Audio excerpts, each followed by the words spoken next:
നമസ്കാരം. 2026 T20 ലോകകപ്പ് അങ്ങനെ അവസാനിച്ചിരിക്കുകയാണ്. ഇന്ത്യയുടെ ഒരുപാട് കാലത്തെ പരീക്ഷണങ്ങളും അധ്വാനവും ഉണ്ടായിരുന്നു ഈ ലോക കിരീട നേട്ടത്തിന് പിന്നിൽ.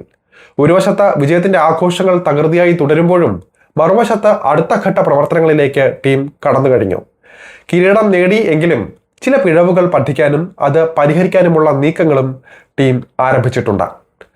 നിരീക്ഷണങ്ങളിൽ പ്രധാനം അന്തിമ 11-ൽ ഭൂരിഭാഗം പ്ലേയേഴ്സും പ്രതീക്ഷയ്ക്കൊത്ത് ഉയർന്നില്ല എന്നത് തന്നെ.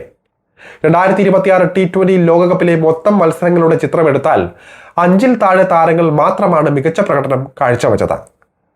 ഒരേ താരങ്ങൾ തന്നെ ടീമിന്റെ മൊത്തം ഭാരവും ചുമന്ന എല്ലാ മത്സരങ്ങളിലും വിജയിപ്പിക്കേണ്ടി വരുന്ന അവസ്ഥ. ഇതിൽ തന്നെ സഞ്ജു സാംസണും ജസ്പ്രീത് ബുംറയും ഇഷാൻ കിഷനും ചില മത്സരങ്ങളിൽ ഹാർദിക് പാണ്ഡ്യയും അക്ഷർ പട്ടേലും ഇന്ത്യയുടെ രക്ഷകരായി മാറുന്ന സ്ഥിതി.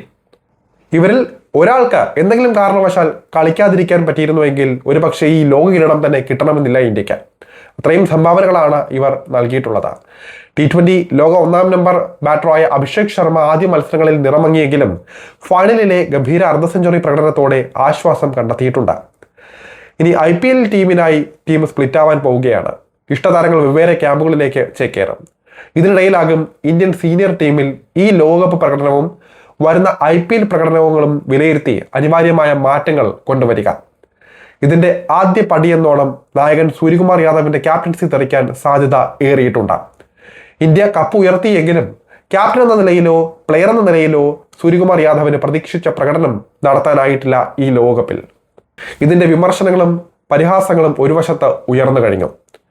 IPL-ന് ശേഷം ഇന്ത്യ കടക്കുന്നത് ഏകദിന ലോകകപ്പിനായുള്ള മുന്നൊരുക്കത്തിലേക്കാണ്. 2023-ൽ സ്വന്തം തട്ടകത്തിൽ നിന്ന് ഓസീസ് തട്ടിയെടുത്ത കിരീടം എന്ത് വില കൊടുത്തും തിരികെ എടുക്കണമെന്ന വലിയ ദൗത്യമാണ് ടീം ഇന്ത്യക്ക് മുന്നിലുള്ളത്. 2027-ൽ നടക്കുന്ന ഏകദിന ലോകകപ്പ് മുന്നിലുള്ളത് കണ്ടു തന്നെ ഇനി കൂടുതൽ ഏകദിന പരമ്പരയാകും ഇന്ത്യ കളിക്കുക. ശുഭ്മൻ ഗില്ലിന് കീഴിൽ ഏകദിന ടീമും അതുപോലെ തന്നെ ഗില്ലിന് അധിക ഭാരം ഒഴിവാക്കാനും നിലവിലെ പ്രകടനത്തിന്റെ അടിസ്ഥാനത്തിലും സഞ്ജുവിന് ഒരു പക്ഷേ T20 ടീമിന്റെ നായകസ്ഥാനവും നൽകാൻ സാധ്യത ഉണ്ട്. അതായിരിക്കും പ്രധാന മാറ്റങ്ങളിൽ ഒന്ന്. ഏകദിന ടീമിനെ ശക്തമാക്കുക എന്നതാണ് രണ്ടാമത്തെ ലക്ഷ്യം. അതായത് ഈ T20 ലോകകപ്പിന് തൊട്ട് മുൻപുള്ള 3 മത്സരങ്ങൾ അടങ്ങിയ ഏകദിന പരമ്പരയിൽ ഇന്ത്യ 2-1 ആ ഒരു നിലയിൽ ന്യൂസിലൻഡിനോട് പരാജയപ്പെട്ടിരുന്നു. ആ പോരായ്മകൾ പരിഹരിക്കേണ്ടതുണ്ട്. T20-യിൽ മികവ് പുലർത്തുമ്പോഴും ഏകദിന ഫോർമാറ്റിൽ ഇന്ത്യ പഴയ താളത്തിലേക്ക് തിരിച്ചെത്തണം. ഈ T20 ലോകകപ്പിലെ മികച്ച താരങ്ങളെ ഏകദിന ഫോർമാറ്റിലേക്ക് മാനേജ്മെന്റ് പരിഗണിക്കാനാണ് സാധ്യത. അതുകൊണ്ട് തന്നെ പ്രകടന മികവിന്റെ അടിസ്ഥാനത്തിൽ 2027-ൽ കളിക്കാൻ പര്യാപ്തരായ താരങ്ങളെ ഇന്ത്യ ലിസ്റ്റിൽ ചേർത്ത് കഴിഞ്ഞുവെന്നാണ് വിവരം. ഇവരെ കേന്ദ്രീകരിച്ചു കൂടിയാകും ഇനി ഇന്ത്യയുടെ മുന്നോട്ടുള്ള ഓരോ നീക്കങ്ങളും. നിലവിൽ ഇന്ത്യയോടൊപ്പം T20 ലോകകപ്പ് നേടിയ താരങ്ങളിൽ ആർക്കൊക്കെ ഏകദിന ലോകകപ്പ് ടീമിൽ സീറ്റ് ഉറപ്പുണ്ട് എന്ന് വിശദമായി നോക്കാം. സ്റ്റാർ പേസർ ജസ്പ്രീത് ബുംറ തന്നെയാണ് ലിസ്റ്റിലെ ആദ്യ താരം. മാന്ത്രിക ഓവറുകൾ ഇറങ്ങിയ എതിർ ബാറ്റർമാരുടെ നെഞ്ചിടിപ്പേറ്റിയ ബുംറയ്ക്ക് എന്തായാലും സീറ്റ് ഉണ്ടാകും. ഏകദിനത്തിലേക്ക് എത്തുമ്പോൾ ആകെയുള്ള 50 ഓവറിൽ ബുംറയുടെ 10 ഓവറുകളാണ് ഇന്ത്യക്ക് നിർണായകമായി മാറാൻ പോകുന്നത്. T20 ലോകകപ്പ് ഇന്ത്യ നേടിയെടുത്തതിന് പിന്നിലും ബുംറയുടെ തീപ്പൊരി ബോളിംഗ് പ്രകടനം ഉണ്ടായിരുന്നു. ഏകദിന ലോകകപ്പിലും ഇന്ത്യയുടെ പേസ് ആക്രമണത്തിന് ചുക്കാൻ പിടിക്കുന്നത് ബുംറ തന്നെയായിരിക്കും. ഏകദിനത്തിൽ സ്പിന്നർമാരുടെ പങ്ക് വളരെ നിർണായകമാണ്. അതുകൊണ്ട് തന്നെ കുൽദീപ് യാദവിന് സീറ്റ് പ്രതീക്ഷിക്കാം. T20 ലോകകപ്പിൽ ഒരു മത്സരം മാത്രമാണ് ഇത്തവണ കുൽദീപ് കളിച്ചത്. എന്നാൽ ഏകദിനത്തിൽ കുൽദീപിന്റെ കൈക്കുഴ സ്പിന്നിന് കൂടുതൽ ഇമ്പാക്ട് സൃഷ്ടിക്കാനാകുമെന്നാണ് ടീം വിശ്വസിക്കുന്നത്. വരുൺ ചക്രവർത്തിയേക്കാൾ വിദേശ സാഹചര്യത്തിൽ കേമൻ കുൽദീപാണ്. അതുകൊണ്ട് തന്നെ കുൽദീപിന് വരുന്ന ഏകദിന ലോകകപ്പിൽ ഇന്ത്യൻ ടീമിൽ സീറ്റ് പ്രതീക്ഷിക്കാൻ സാധിക്കും. ആഫ്രിക്കൻ ഭൂഖണ്ഡത്തിലാണ് അടുത്ത വർഷം ലോകകപ്പ് നടക്കുന്നത്. നാട്ടിലെയും വിദേശത്തെയും പിച്ചിൽ ഒരുപോലെ തിളങ്ങാൻ കെൽപ്പുണ്ടെന്ന് കുൽദീപ് ഇതിനോടകം തന്നെ തെളിയിച്ചിട്ടുള്ളതുമാണ്. അതേപോലെ തന്നെ അക്ഷർ പട്ടേലിനും സാധ്യത ഏറിയിട്ടുണ്ട്. ഇന്ത്യയുടെ ഇടം കയ്യൻ സ്പിൻ ഓൾറൗണ്ടറായ അക്ഷർ പട്ടേലിന് സീറ്റ് ഉറപ്പിക്കാം. രവീന്ദ്ര ജഡേജയും അക്ഷർ പട്ടേലിനും സ്ഥാനം പിടിച്ചേക്കും. ജഡേജ അവസാന ഏകദിന ലോകകപ്പിനാണ് തയ്യാറെടുക്കുന്നത്.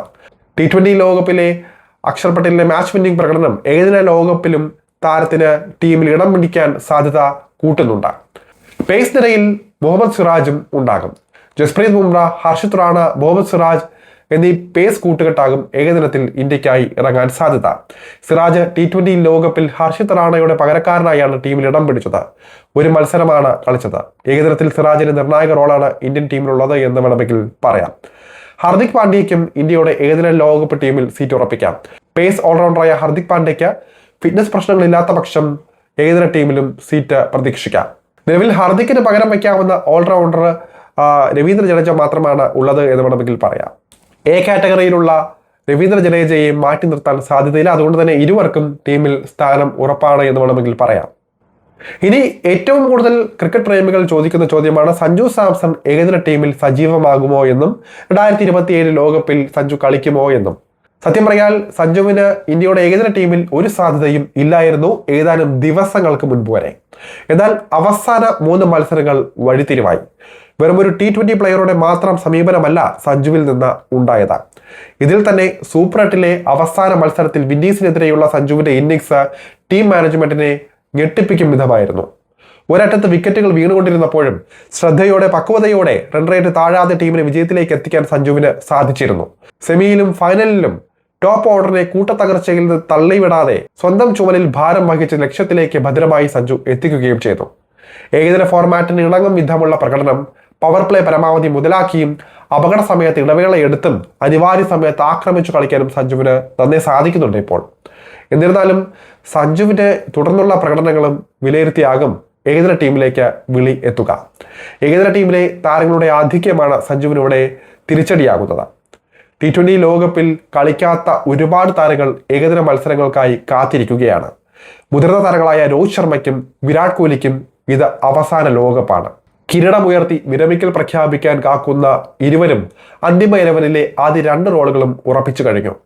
ശുഭ്മൻ ഗില്ലും KL രാഹുലും ഇതിനോടകം തയ്യാറെടുപ്പുകൾ തുടങ്ങിക്കഴിഞ്ഞു. മികച്ച തിരിച്ചുവരവ് നടത്തിയ ഇഷാൻ കിഷനും ടീമിൽ അവകാശവാദം ഉന്നയിച്ചേക്കാം. ശ്രേയസ് അയ്യരുടെയും ഋഷഭ് പന്തിന്റെയും പേര് ഒരിക്കലും മറക്കാനും പാടില്ല. നല്ല അവസരത്തിനായി ഇരുവരും കാക്കുകയാണ്. വാഷിംഗ്ടൺ സുന്ദറും സെലക്ടർമാരുടെ പരിഗണനയിൽ പെടുന്നയാളാണ്. മൊത്തത്തിൽ സെലക്ടർമാരെ സംബന്ധിച്ച അഗ്നിപരീക്ഷയാണ് മുന്നിലുള്ളത്. അതായത് ആരെയൊക്കെ തള്ളും ആരെയൊക്കെ കൊള്ളും എന്നത് ഇനി വരുന്ന മത്സരങ്ങളിലെ പ്രകടനങ്ങൾ വിലയിരുത്തിയാകും തീരുമാനിക്കുക.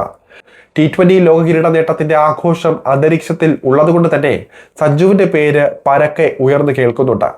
എന്നാൽ വരുന്ന IPL അടക്കമുള്ള മത്സരങ്ങളിലെ പ്രകടനമാകും സഞ്ജു അടക്കമുള്ളവർക്ക് നിർണായകമാകും. എന്തായാലും കാത്തിരുന്നു കാണാം ഇന്ത്യയുടെ ഏകദിന ലോകകപ്പ് ടീം, ഇന്ത്യയുടെ ഇനിയുള്ള തുടർന്നുള്ള ഏകദിന ടീം എങ്ങനെയായിരിക്കും എന്ന്.